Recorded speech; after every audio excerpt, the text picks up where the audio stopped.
No tenía nombre raro. Se llamaba no más Juan. O, para ser más exactos y para dar más cabales antecedentes, revelaremos que se llamaba Juan María. Después del relato que acabamos de escuchar, tal doble nombre, a la vez masculino y femenino, se me aparecía como un signo de la extraña ocurrencia del alma, de su alma. Juan María nos había dicho. No sé si otros habrán pasado por semejantes pruebas, pero yo fui primero mi madre, después he sido mi padre, y solo ahora siento que comienzo a ser yo mismo.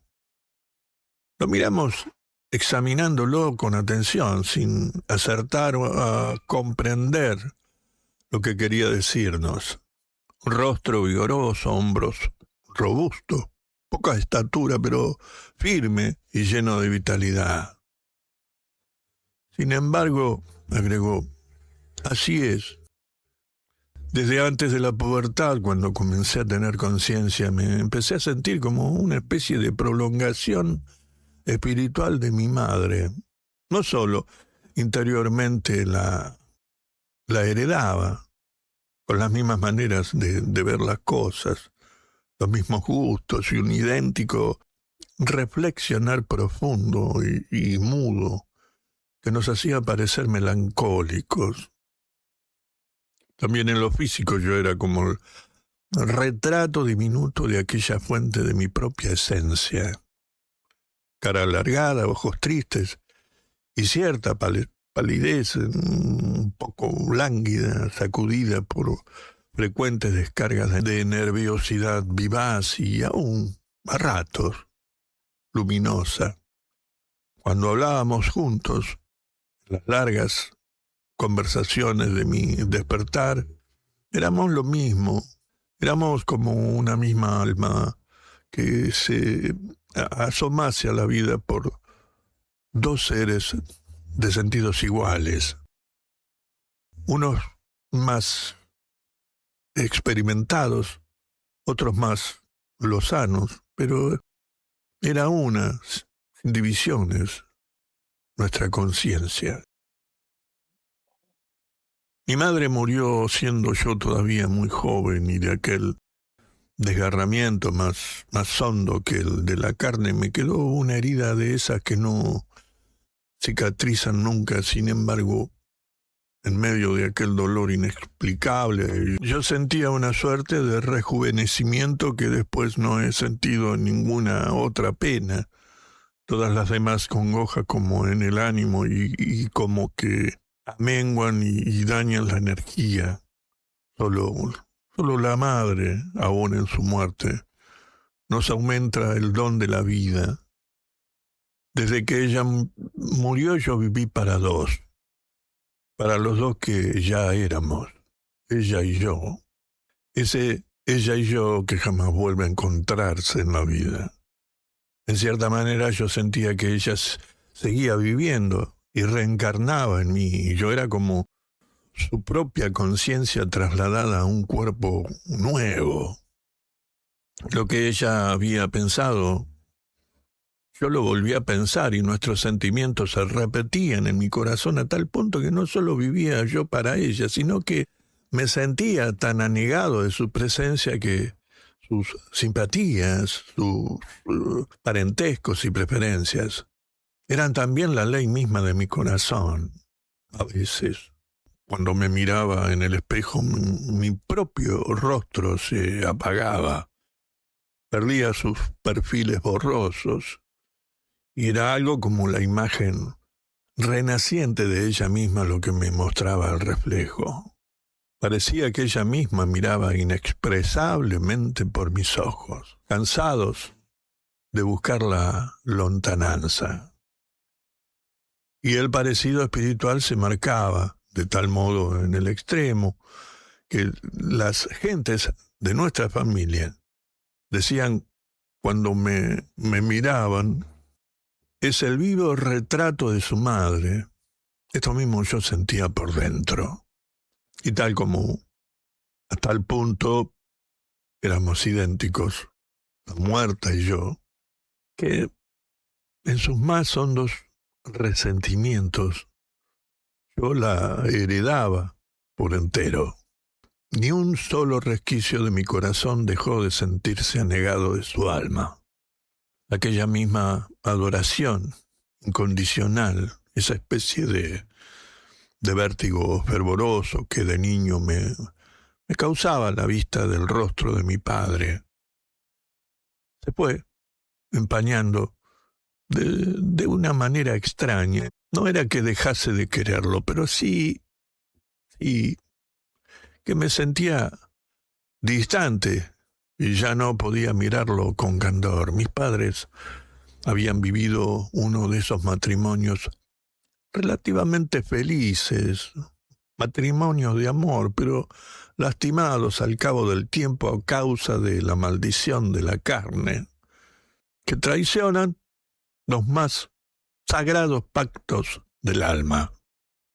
Una o dos veces en la más remota infancia había yo sentido los primeros relámpagos de la tragedia interior y que aquel amargo sabor del corazón, por ciertas frases un poco violentas cruzadas a medias entre mis padres, suspendidas en el instante en que se daban cuenta de mi presencia. Después, el llanto de mi madre, llanto atribuido a pequeñas causas en que el mismo corazón inocente del niño no creía. Y las largas ausencias nocturnas de mi padre, seguidas de una aparición en que me colmaba de caricias y apenas contenía el júbilo que todavía traía de algún encuentro para él dichoso, pasajeramente dichoso. Todo esto que apenas había dejado huella en mi memoria ahora, con el desarrollo de mi conciencia, se aclaraba y me entenebrecía el ánimo. Se diría que yo mismo era la víctima de la traición inevitable, pero también irreparable. Sin embargo, no era que reviviese estos recuerdos ya tan vagos. Lo que después sentía por mi padre no era resentimiento de penas remotas, sino una especie de oposición, casi un principio de antipatía, por lo menos una imposibilidad de entregarme a él, no obstante que él se adelantaba y me veía con esa ternura desbordante que se contiene, temorosa de causar enojo. Él, como que adivinaba un distanciamiento, pero dudo que haya podido sospechar su causa. Quizá ni yo mismo me daba cuenta de ella. Era como el alma de mi madre, sí, mi madre que todavía amaba. Pero se resistía a la entrega y la caricia. Aquella situación nos hacía sufrir, pero no la podíamos vencer. No la podíamos vencer. No. Yo era mi madre y casi ya no sentía afecto a mi padre. Pasaron los años y poco a poco me fui dando cuenta de que al escarbar dentro de mí en esos casos en que uno busca apoyo para una actitud, ánimo para alguna resolución, ya no solo era el reflejo de mi madre, lo que yo encontraba en la conciencia. A medida que la mayoría de edad me fue imponiendo las obligaciones viriles, cada vez sentía más claro que lo que se movía dentro de mí era la firme voluntad de mi padre. Su resolución masculina ante determinados problemas se expresaba en mí aún en los rasgos exteriores del ademán, la broma y hasta la risa. Y entonces, como también mi padre había muerto pocos años antes, fue como si él, a su vez, comenzara a renacer dentro de mí. Físicamente sentía su desarrollo, su reaparición dentro de mi ser, como si una onda de sangre nueva me naciese de adentro y me fuera imprimiendo los contornos de la madurez. Y tan cierta era esta suerte de reencarnación que las gentes comenzaron a decir de mí: se está pareciendo al padre. A la vez que me alejaba un tanto del tipo materno, más y más se afirmaban mis rasgos todos dentro de la herencia paterna.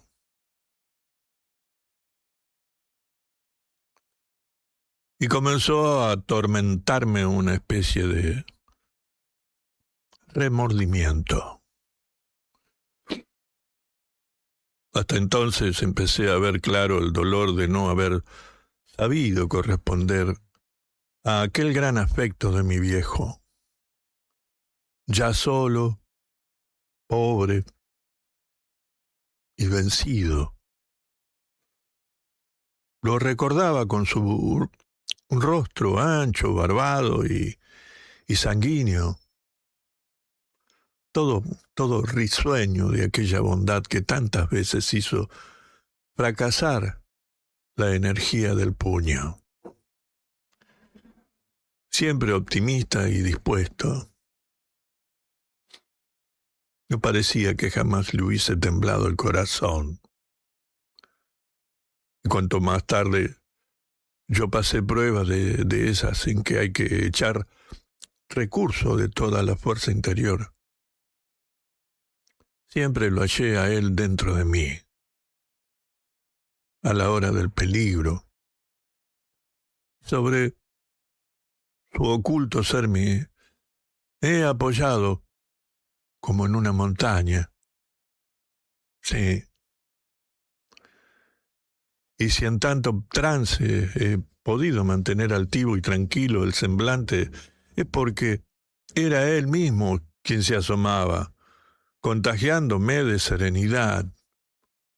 Cosas que antes no había casi advertido, ahora se me aparecían tan claras que entonces compartí, reviviéndolas, aquellas horas en que mi padre se quedaba en una habitación oscura, solo con la luz de su cigarro y entregando a la infinita melancolía de existir. De esta suerte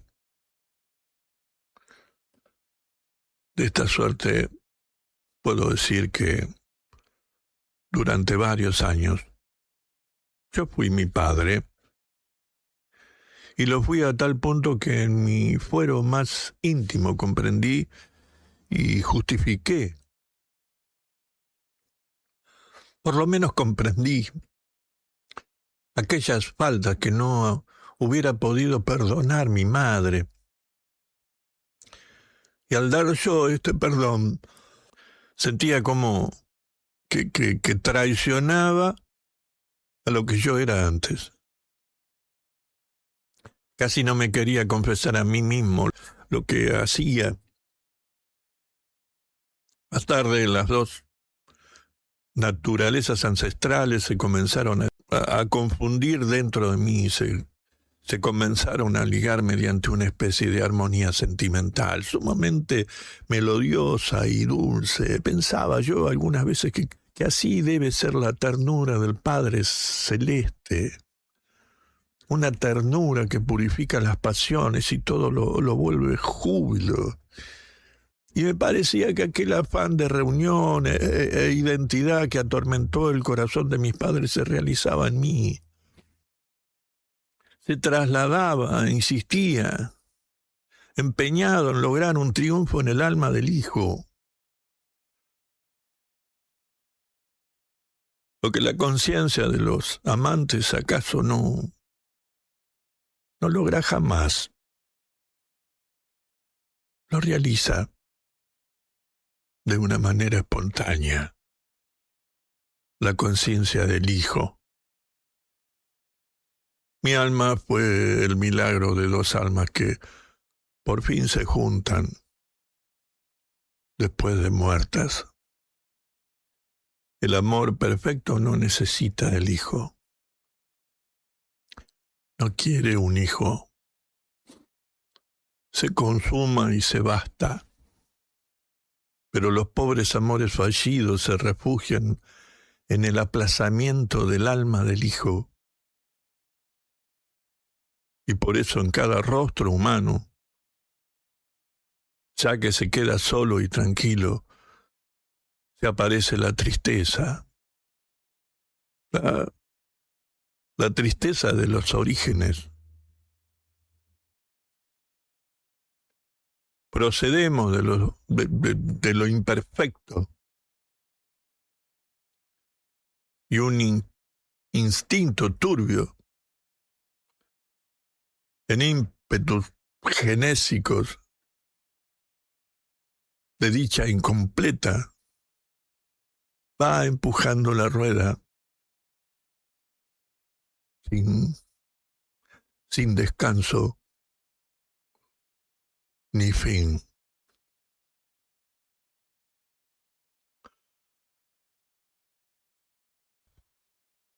Que lo parió. Qué bestia. Qué bestia, con todo respeto. Que lo tiró. Que lo tiró.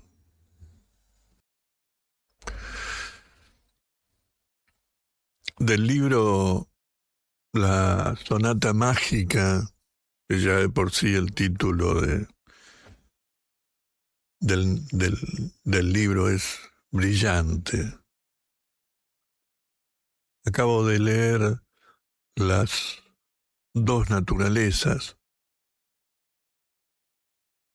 La primera parte, en realidad. Qué bárbaro.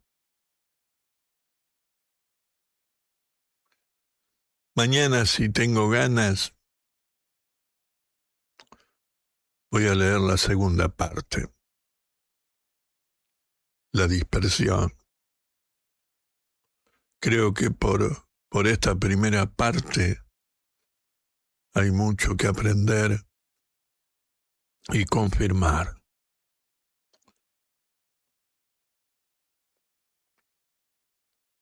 Esto fue cosas que no sirven para nada. Me fui.